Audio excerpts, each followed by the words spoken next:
E eles tinham que remendar tudo com solda e preencher com estanho, limar as peças para depois, por último, dar um pouquinho de massa plástica, porque era muito caro na época. E aí eles tinham que usar o mínimo possível de massa para poder restaurar os carros na época, né? Isso quando ele era bem novo, né? Bem criança, quase. O pessoal já Mas começava a os trabalhar bons com... continuam assim, né? Botando É, pouca massa. e aí, tu vê, aí... Desculpa, brincadeira. Na verdade, aí mudou bastante, né? Hoje já eles conseguem industrializar mais as peças e aí tu consegue trocar as peças, né? Sim, Hoje o mudou um pouco a plástico. cultura. O pessoal vai lá no ferro velho, corta o pedaço que ele quer, todo da traseira do carro, volta lá, corta no mesmo lugar e troca. Naquela época não, desamassava tudo, porque não tinha acesso, não tinha ferro velho. Caramba, entendi. Entendeu? Era muito processo de refazer um carro mesmo, né? Enfim, daí ele veio dessa pegada de funilaria e ele me ajudou muito nisso também. Porque hoje eu sei tudo que eu sei, realmente eu devo tudo a ele, de conhecimento, porque ele me deu a base, estruturou a minha cabeça na época, para mim poder entender como é que funcionava um carro, qual é que era, como é que funcionava a estrutura, ele sempre falava, e meu pai sempre foi muito crítico, então eu puxei isso dele. Eu sou muito crítico, muito, para carro, para tudo, sabe? Então eu vejo os O, projetos, eu entendo como funciona, e eu tenho uma crítica muito grande em cima do que não é bem feito, sabe? Do que não dura. uma coisa interessante de tu ser um cliente fiel e amigo do mecânico é que toda vez que eu vou comprar um carro, eu levo o Renan. A base é grande e a gente consegue dar uma assessoria Caramba, boa também, pô, né? com certeza, meu. Quando tu bate o olho com esse já não, Marcelo. Pode ser o que tu mais gostou, porque ele parece ser bom. Uhum. Mas é quando o mecânico, no caso do Renan, entra no carro, bate a ranca e fala assim, olha umas partes do carro que tu nem sabe por que tá olhando. É, Assim, esse carro aqui não é bom. Esse aqui é bom. Mas esse aqui exato. parece ser pior, não, mas esse aqui é bom. Hoje em dia tem muita. Doido, porque às Hoje em vezes é dia só a tem estética de uma peça, alguma coisa assim. maquiagem. Maquiagem. Maquiagem. Os carros são muito maquiados hoje em dia, né? Então, outro ponto também. Tá, Curiosidade. isso aí é interessante tu pegar e falar pra nós assim, pô, vou comprar o carro diferente de um terceiro, desde que seja revenda a uma Sim. pessoa. Coisas que tu deveria olhar para o cara não se embretar. Que se ele não pode levar o Renan como mecânico pra dar uma olhada.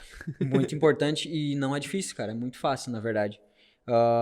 Principal de tudo, primeiro, tu começa pela estrutura do carro.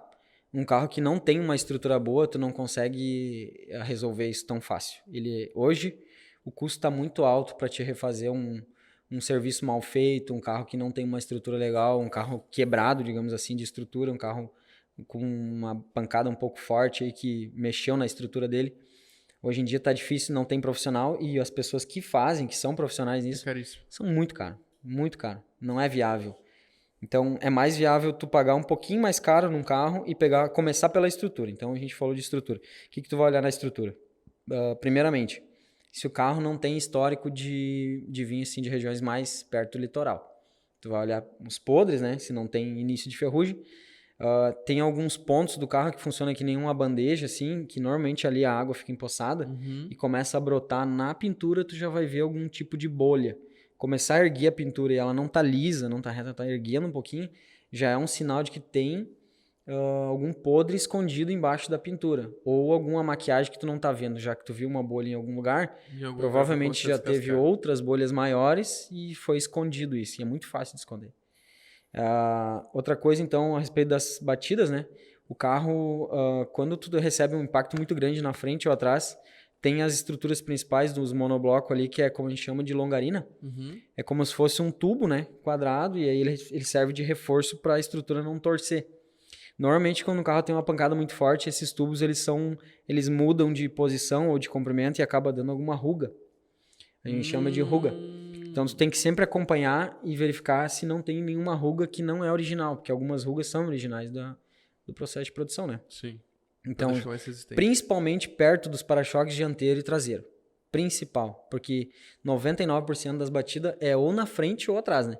Sim. E aí, depois de tu olhar as longarinas dianteiras e traseiras, tu vai olhar as laterais, perto da região das portas, onde ficam as dobradiças, ali também tem lugares que às vezes a batida é de lado, na lateral, e é muito difícil de arrumar. O carro não é que ele não presta. Esse tipo de pancada lateral ela não é tão grave, porém ele vai criar muito estresse no dono no decorrer do tempo, porque as portas não vão fechar direito.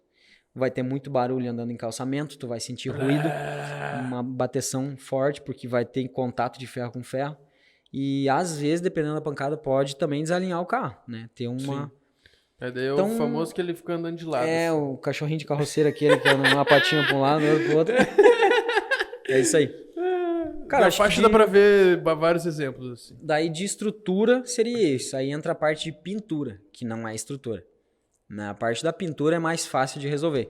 Se o carro levou alguma pancada, o interessante é tu identificar qual que é a região, ver onde é que tem uma repintura. Aí já é uma coisa um pouco mais complicada. A pessoa tem que ter uma visão um pouco mais assim detalhada, mais técnica, para entender quando um carro foi repintado. É.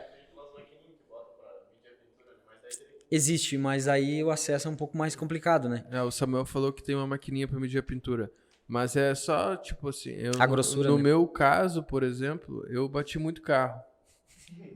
E como eu bati muito carro, eu já já conhece. vejo de longe. Tá errado! Ó, Tá errado, tá errado. isso tá errado. marca de lixa, né? Por exemplo, Ainda assim, bem, ainda mais isso, passar a mão na pintura. marca né? de lixa, marca de dedo, furos, né? Furinhos na pintura. Furinhos na pintura é o que mais tem. Se tu vê furinho na pintura, provavelmente já foi repintado. Então, É a difícil, pintura original não tem. pintura original é lisa, muito lisa. Ela tem um aspecto, assim, um pouco uma casquinha de laranja, assim. Tem alguns Isso. poros, mas eles não são furos, né? Eles são só umas ondulaçõezinhas bem Isso. padronizado. Ela vai ser padronizada em todo o carro. Se tu vê alguma parte dele diferente, tem alguma coisa errada. Aí a gente dá uma batidinha com a mão, tu vai notar a diferença de uma lata que não tem massa Moto com para uma massa. que tem massa. Ela vai ter um barulho diferente. Isso são coisas que tu consegue fazer, né? Tem maneiras mais... Uma coisa também que é legal pra conseguir perceber isso, se é pintura original, ou se tem alguma amassadinha, coisa assim. Eu não conheço esse modelo de carro, eu tô olhando ele. Olha um lado do carro, depois olha o outro lado do carro. Depois olha o outro lado do carro. Isso aí, fica Depois comparando as peças. olha Né? o outro lado do carro. Cara, ali tu consegue sacar muita coisa. Aí tem um detalhe também. Tu não olha carro, nem de noite e nem em dia de chuva. Tu não enxerga esses detalhes. Só se a pessoa tiver uma visão muito boa, uma não pega. lanterna boa, senão não vai enxergar. Tu não vai ver Horário detalhes comercial. na pintura. Mas o cara da OLX lá marcou pra mim. Não vai. Não vai. De noite, com dia nublado, chuviscando, cara, não vai ver. Não vai ver. Aí o que acontece? Se tu vê as partes repintadas, na verdade, pra mim isso não chega a ser um defeito muito grave, tá? Porque repintura é fácil de resolver. Desde que tu confira onde tem as repinturas, se não levou uma pancada mais forte, né? Se não afetou a parte de dentro do carro. Ela não tá acaba torto. entregando o que aconteceu, né? Mas bem tranquilo. Dependendo de onde é a repintura, não tem problema. Para-choque os dois para-choque, difícil o carro que não tem Difícil, alguma pintura. muito não tem difícil. Como, não. Até para-choque eu nem levo muito em consideração, mas é porta, paralama, essas coisas, né? Que é mais caro para fazer e também já entrega, que nem tu falou, que o carro já levou alguma pancada. Então, esse ponto, eu não consigo desclassificar um carro. Eu até não condeno um carro por essa parte. Motor, assim, isso pra mim é o maior pepino. Eu sei quando eu tô sem bateria ou quando tem problema na arranque. Que ele faz toc, ou não faz nada. Que eu tive problemas com isso. Mas tipo assim, vou aí ver um carro pra comprar. Motor. Não aparentou nada no painel. Como é que eu posso saber o que tem? Tá, mas aí entra um detalhe. Não acende nenhuma luz do painel. Não quer dizer que não tem nenhum problema. Eu sei, por isso que eu tô... Tem carros que o pessoal apaga as luzes do painel para elas não acenderem. Então tem que... Já peguei cortar muito. o fio atrás. Tem que ligar a chave, fazer o check das lâmpadas, ver se as lâmpadas estão acendendo com o motor desligado e depois de ligar o motor, ver se elas apagam, né? Não adianta só tu chegar e bater a arranque. Não tem nada aceso. Beleza, daí o cara bota o scanner, tem só 30 e poucas falhas. Tem muito disso, cara. Muito. Loucura, cara. Nós estamos falando de muito disso. Muito. Eu pego muito. Carro maquiado, escondido, defeito, assim. Mas assim, Marcelo, que nem a gente falou de mecânica, tu perguntou de mecânica. Alguns pontos da mecânica não são graves. Tipo, o que é... A gente tem que classificar em duas coisas. Mecânica preventiva e mecânica corretiva, tá? Beleza. A corretiva é quando tu tem um problema mais sério, um valor mais alto agregado, uma coisa mais demorada, e que tu vai gastar muito dinheiro para arrumar. As preventivas é aqueles itens que eles têm desgaste natural. Então, eles vão ser de acordo com a quilometragem do carro. O que o pessoal tem que sempre ter na consciência, o que é difícil de botar na cabeça dos clientes, de tentar educar eles nesse sentido, é que quando tu está comprando um carro usado, ele sempre vai ter coisas para fazer. Isso é natural. E se Tu for... compra zero, às vezes tem coisa pra Tem fazer. coisa Isso pra é uma fazer, coisa. tem recalque, É já tem um loucura, monte de né? problema. Então, o pessoal tem que tirar isso da cabeça de achar que tu tá comprando um carro com 60 mil quilômetros, 70 mil quilômetros e não vai ter nada para fazer. Já reserva um valor para manutenção, para fazer um checklist, para fazer a preventiva.